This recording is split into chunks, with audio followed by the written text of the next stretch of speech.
Beautiful love.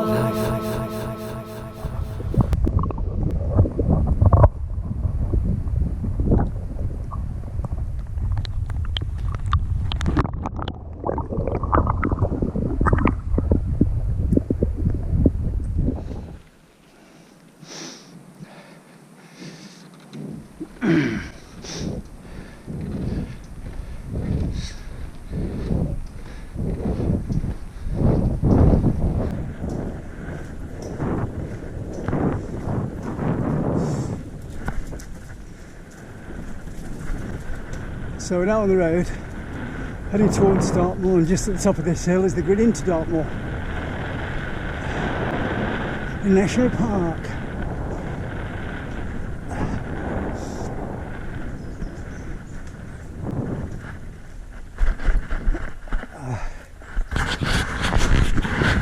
Also, from what I've seen, the most opinionated people are the people that sit in pubs doing nothing, and the people that actually do things don't actually talk about it, they actually do it, which is what I did when I was mountain rescue. And I just love being out in the wilderness. Well, I like to be constructive in what I'm doing with my life on a daily basis. And from what I've seen,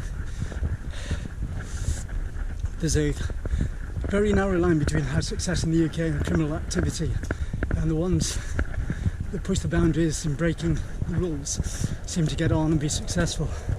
Probably why I haven't made any money on what I'm doing yet, because I consider everything before I do it. So that's the way it goes. At the end of the day, I've had more life experience meeting more people across Europe than most people, and being switched on to the world around me without actually getting involved in those people, so I see things from a different point of view.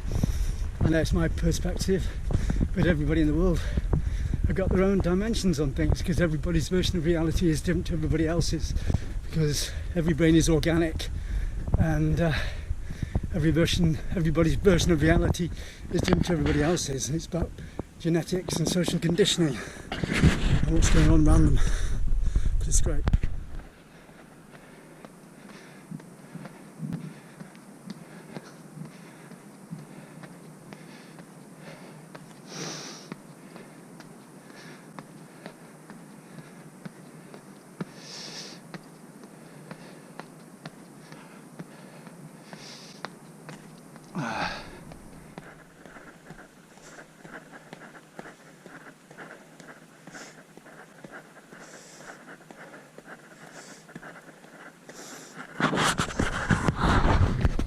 So going back to what's going on genetically in the brain, it's quite possible that when people have flashbacks, it could be from what's going on in their brain or their body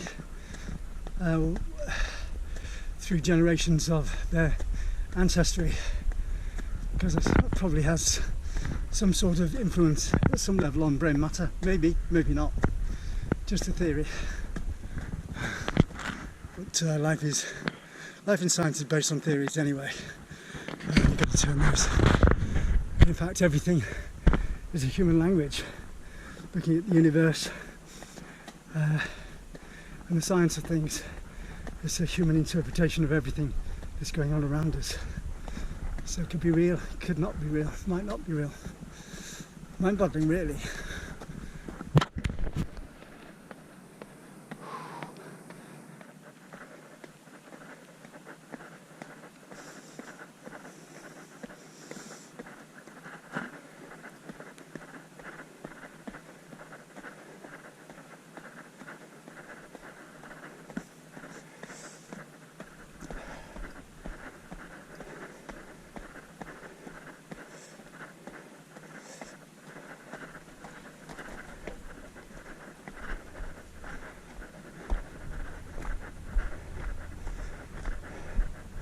Oh, we just crossed into Dartmoor, and only 10 minutes away from Clearbrook now.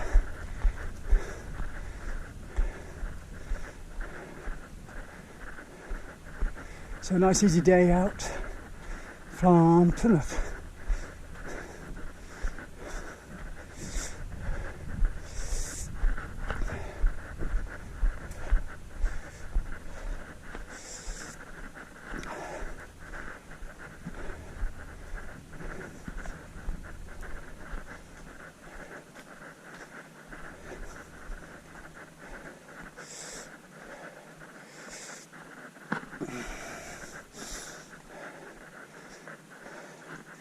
Endorphins and adrenaline.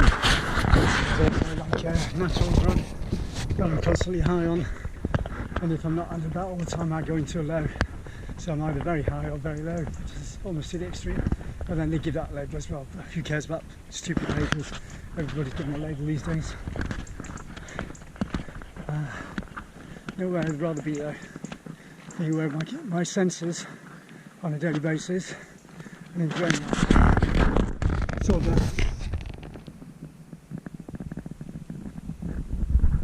Can you hear that? Exactly, you can't hear anything. So peaceful and quiet here on Dartmoor, and that's what it's all about. So we're heading towards Clearbrook now, and when I came up here last week, I got to Clearbrook and I never gone to the right of Clearbrook, and I could see all the tors in the background. And for some reason, every time I come in this direction, I always end up going towards Yelverton, the traffic and the noise. So it's nice to explore that area today and go a bit further and see where I can get. So let's go. Just put the camera on my head, so that's why it's moving around a bit. And now back on my bike.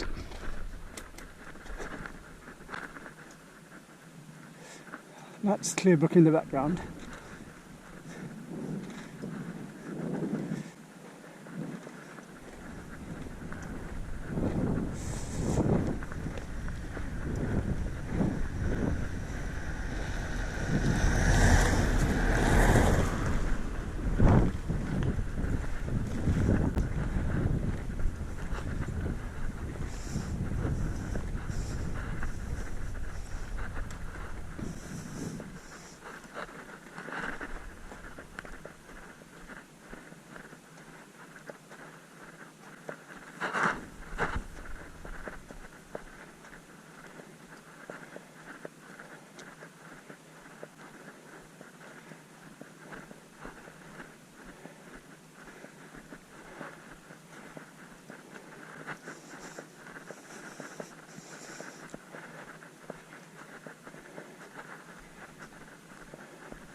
So the last day of August and the bracken's changing colour to the autumnal brown.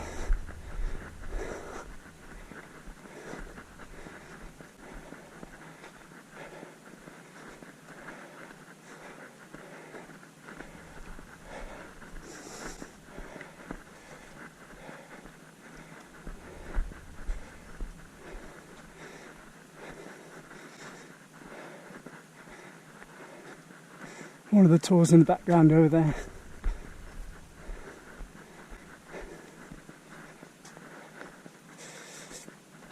And the bracken in colour.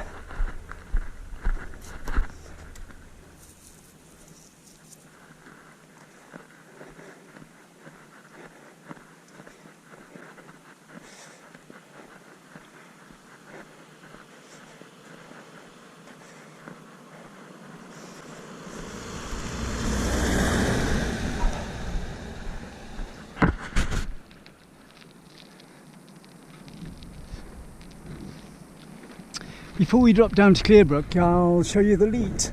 I believe the Leat was built by, which is like a small canal, water canal, which fed the reservoir in Plymouth, and was built by Sir Francis Drake in the 1800s. It's now empty.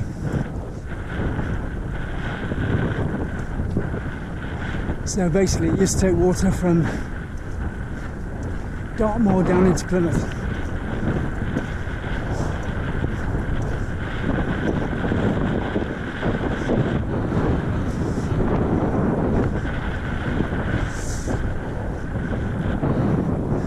That's Clearbrook. Quite often gets snowed in the winter.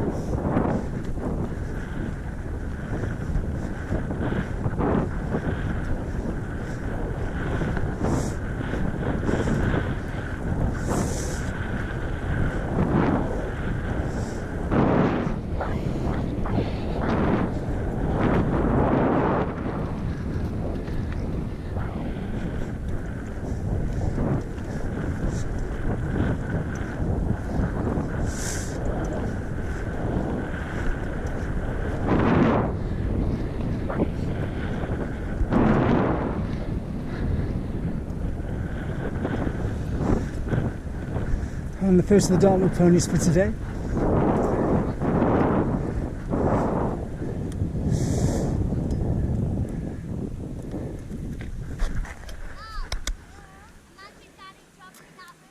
And that's the Leat, which was built by Sir Francis Drake in the 1850s to take water down to Plymouth, the reservoir by the University of Plymouth.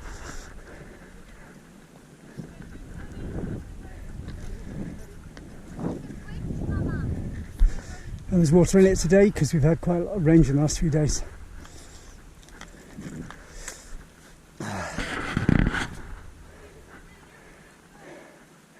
So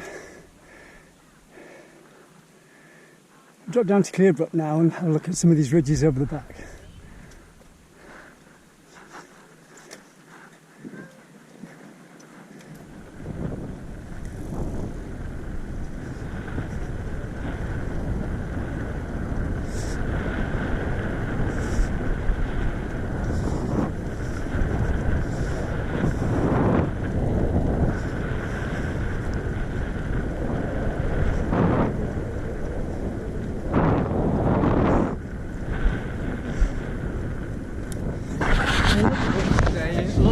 When they talk about that history, a lot of the history from the past is very tribal, barbaric and nasty, and we're in a global society now, so you can't use past history as an example on how to run things today, but you can learn from it. So,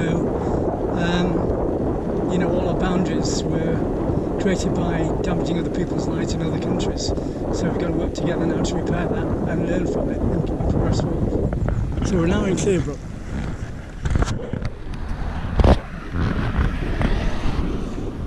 And work together.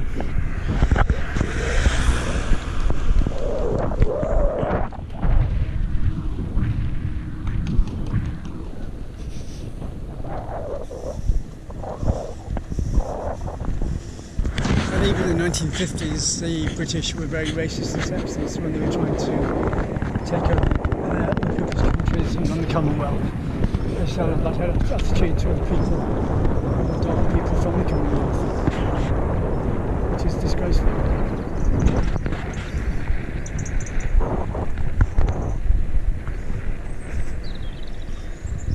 Never been up here before, so let's see how it goes.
Interesting.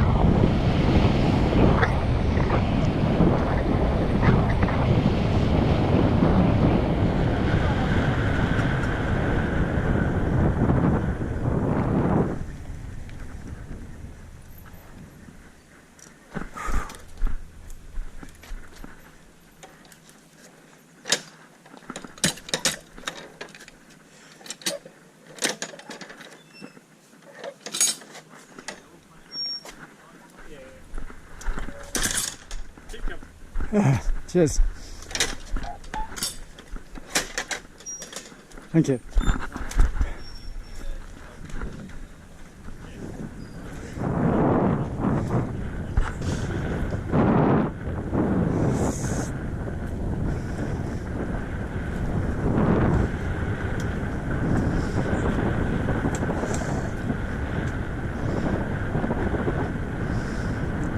So this is a cycle motorway coming out of Clearbrook, and I've never been down here before, so it'll be interesting to see where it goes.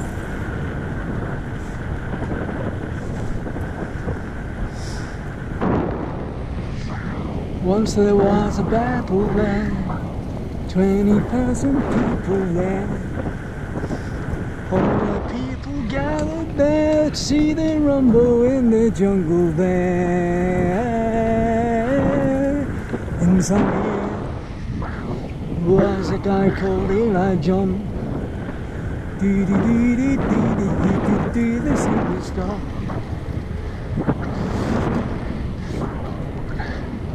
In Zaire.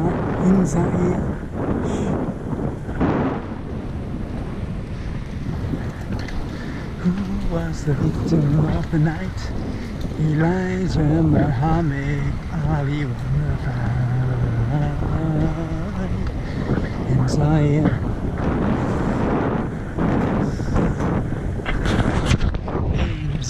In Zaire.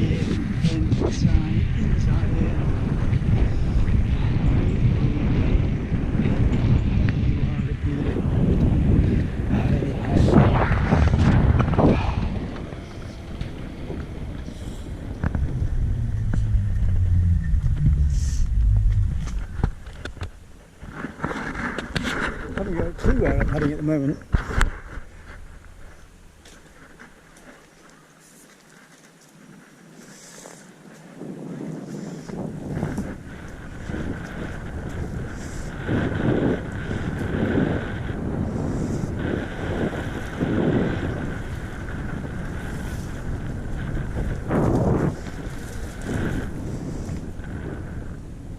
Damn. I'm heading back into Plymouth. I need to turn around.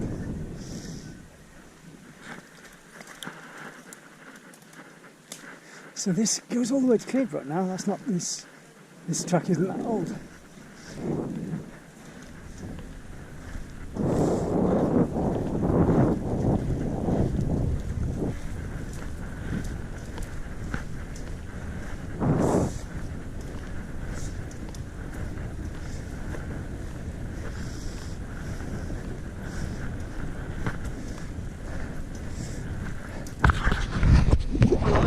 I've just come out of the.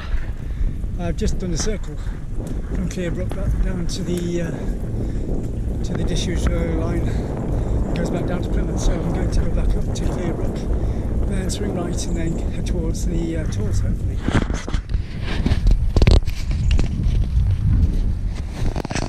Right, I'm going to try again. I tried this route and it takes me back heading towards Plymouth, so I'm going to go back to Clearbrook and then swing right and then head down towards the Tors probably and find the name of the source of the river, which is the Clearbrook.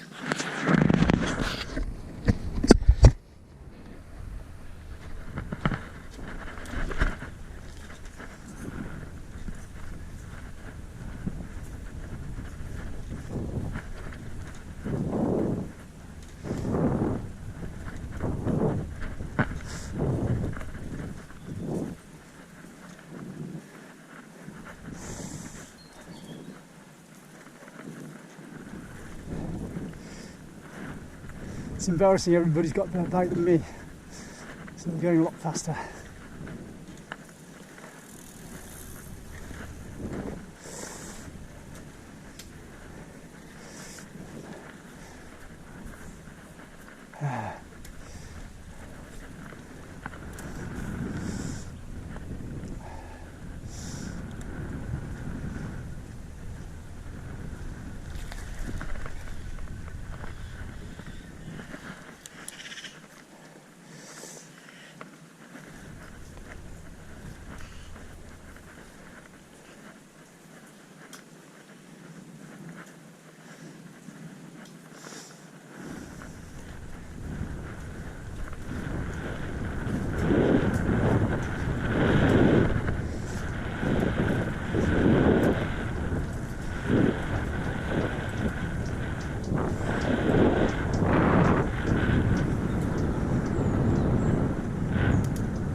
Hello.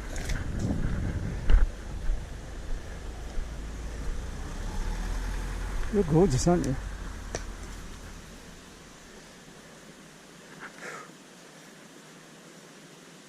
God, poor flies.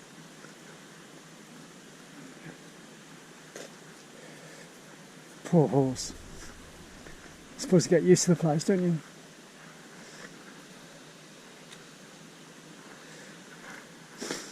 So this is an interesting river. And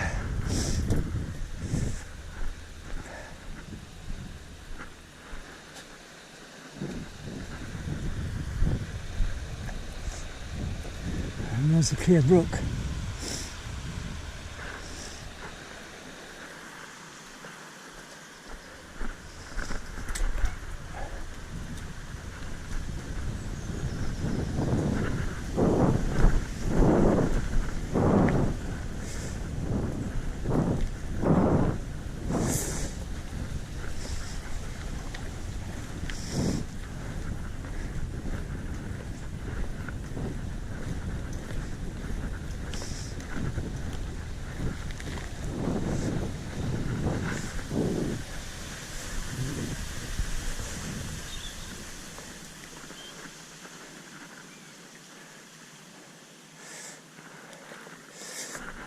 So heading towards Plym Bridge now, according to the signs.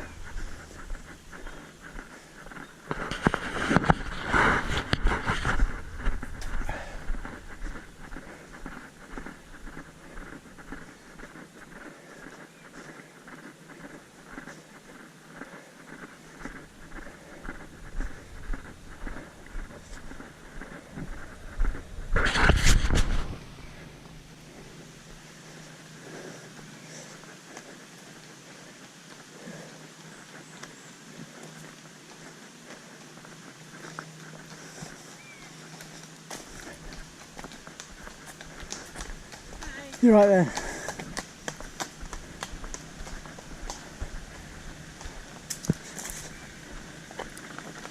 Thank you.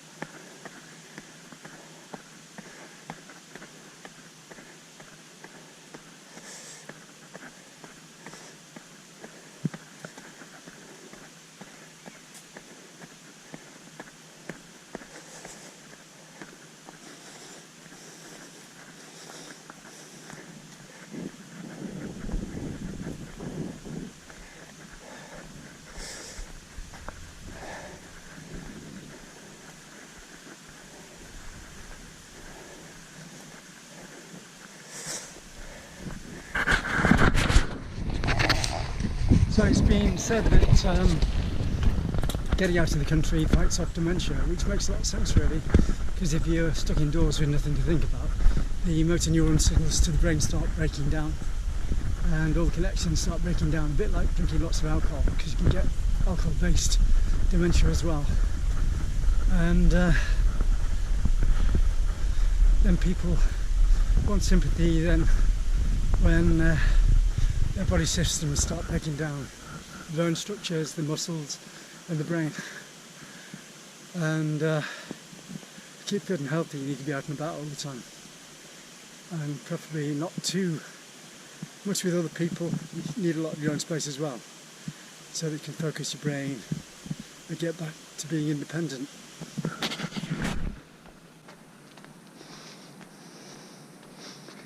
When you're in these little lanes, you could almost be in the Mediterranean or in any area of Europe where you've got the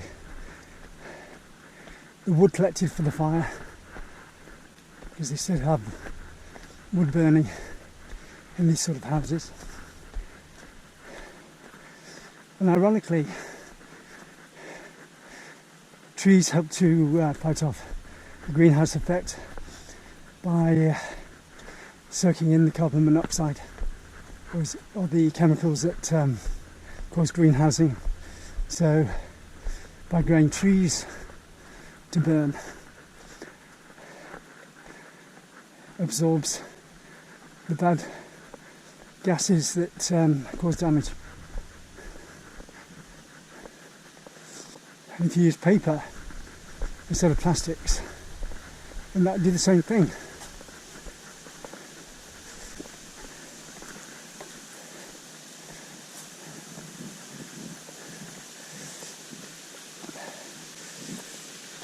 But whilst people are making money out of these products, they're not going to be taken off the market.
One with the world.